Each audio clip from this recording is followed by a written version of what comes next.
तो गाइस कैसे हैं आप सब लोग। राइज ऑफ एम्परर के एपिसोड 68 के साथ हाजिर है। तो लास्ट एपिसोड के एंड पे आपने देखा था प्रिंस शैंक्सी की ऑरा चेंज हो जाता है और वो अपनी फुल पावर्स को रिलीज करता है। जब वो अपनी फुल लाइफ एंड डेथ की पावर को यूज करता है तो उसकी पूरी बॉडी वहां पर पट्टियों से लिपट जाती है और साथ उसका ऑरा काफी ज्यादा चेंज हो जाता है। न्यू और उसके सामने प्रिंसेस दोनों ही काफी ज्यादा हैरान होते हैं और कहते हैं कि इसकी पावर्स पहले से काफी ज्यादा बढ़ गई है। तो अंकल न्यू कहते हैं कि अब हम लोग यहाँ पर क्या करेंगे। प्रिंसेस से कहते हैं कि मुझे लगता है कि मैं वही करना होगा जो हमने पहले किया था, चलो फिर से इसके ऊपर घूम का अटैक करते हैं और उसके बाद इसकी पावर्स को यहाँ पर पावरलेस कर देती है। हम लोग इसकी पावर्स को कंप्लीटली खत्म तो नहीं कर सकते, हम सिर्फ और सिर्फ इसे ब्लॉक कर सकते हैं। तो जैसे वो दोनों आगे की तरफ बढ़ते हैं अटैक करने के लिए तो वो दोनों ही साइडों के ऊपर से चले जाते हैं, सेम अटैक जो पहले पिछले एपिसोड में उन्होंने किया था। लेकिन जो प्रिंस शैंक्सी होता है वो उनसे कहता है कि तुम लोगों को क्या लगता है कि मैं कोई बेवकूफ हूं जो तुम्हारे सेम अटैक में दोबारा से आ जाऊंगा। और इसी के साथ ही वो ब्लैक एनर्जी को रिलीज करते प्रिंसेस के ऊपर अटैक करता है। तो प्रिंसेस जो होती है बड़ी मुश्किल के साथ उठे उसके अटैक्स को अवॉइड करती है और कहती है कि इस बंदे को तो पता चल गया, इसे पता है कि हम लोग इस साइड से पर अटैक करने वाले हैं। तो प्रिंसेस अपनी आइस एनर्जी को यूज करते हुए सामने एक शील्ड बनाती है, जबकि दूसरी तरफ से प्रिंस शैंक्सी अपनी एनर्जी को रिलीज करते हुए उसकी शील्ड के ऊपर अटैक करता है। और इसी के साथ ही प्रिंसेस की शील्ड के अंदर से बहुत सारे आइस क्रिस्टल्स निकलते हैं। वो आइस क्रिस्टल्स जो होते हैं उड़ते हुए सीधे आकर प्रिंस शैंक्सी की बॉडी के आर पार हो जाते हैं। एक क्रिस्टल उसकी आंख के आर पार हो जाता है, लेकिन इसी के साथ ही दिखाते हैं कि प्रिंस शैंक्सी की बॉडी अपने आप से वहां पर सेल्फ हील हो जाती है और इस बार उसकी हीलिंग पावर बहुत ज्यादा तेज होती है।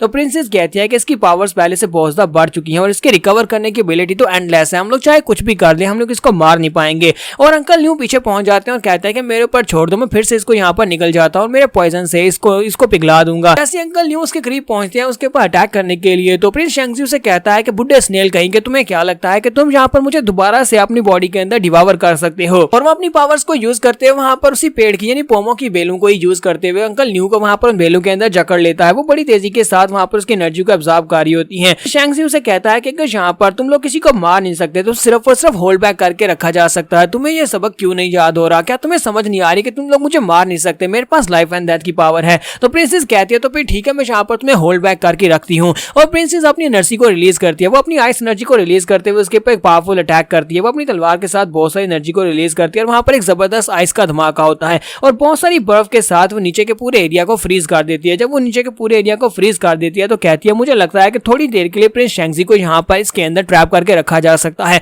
वो इस बर्फ के अंदर ट्रैप हो जाएगा। इसके साथ ही दिखाते हैं कि वो बर्फ के अंदर ट्रैप होता है। तो अंकल न्यू कहते हैं कि सब कुछ खत्म हो गया। प्रिंसेस कहती है नहीं, सब कुछ खत्म नहीं हुआ, क्योंकि प्रिंस शैंक्सी जो होता है वो अपनी उन पट्टियों के अंदर से निकलकर वहां पर से भाग गया होता है। वो बर्फ के अंदर से पीछे वाली साइड से निकलकर भाग जाता है। तो प्रिंसेस कहती है कि उसे यहाँ से भागकर जाने दो, वो कितनी दूर तक जा पाएगा। तो प्रिंस को दिखाते हैं कि वो भागता हुआ जा रहा था, वो उसी बेलों के ऊपर से भागता हुआ बाहर की तरफ जा रहा था और कहता है कि मैं आ रहा हूँ, ये सारे का सारा पेड़ जो है ये मेरा है और यहाँ की सारी पावर्स भी मेरी हैं और वो किंग लेवल का आर्टिफैक्ट भी मेरा है। पर हमें बाहर का सीन दिखाते हैं जहाँ पर हमारी दूसरी प्रिंसेस को दिखाते हैं। प्रिंसेस बाओजियाओ जो होती है वो भागती हुई जा रही होती है। जब वो भागती हुई जा रही होती है तो कुछ बेलें उसका पीछा कर रही होती है और एक बेल उसके बहुत ज्यादा करीब पहुंच जाती है। प्रिंसेस बाओजियाओ अभी भी अपने अंकल शी को लेकर बहुत ज्यादा परेशान होती है और रो रही होती है, क्योंकि अंकल शी ने उसे बचाने के लिए अपना बलिदान दे दिया था। जैसे वो बेलें उसके करीब पहुंचे इसी के साथ ही प्रिंस किंगजॉन वहां पर पहुंच जाता है। तो प्रिंस किंगजॉन वहां पर आने के बाद उन बेलों को काट देता है। तो वो बहुत ज्यादा खुश होती है और कहती है कि एम्परर किंगजॉन तुम यहाँ पर क्या कर रहे हो? क्या तुम यहाँ पर मेरी मदद करने के लिए आए हो? तो प्रिंस किंगजॉन उसे कहता है कि तुम यहाँ से भागकर चली जाओ, इसी तरह सामने भागती रहो और तुम सेफ जोन में पहुंच जाओगे। अभी भी बाहर का कुछ एरिया ऐसा है जो कि सेफ जोन है और मेरे लोग वहीं पर हैं, वो तुम्हारी मदद करेंगे।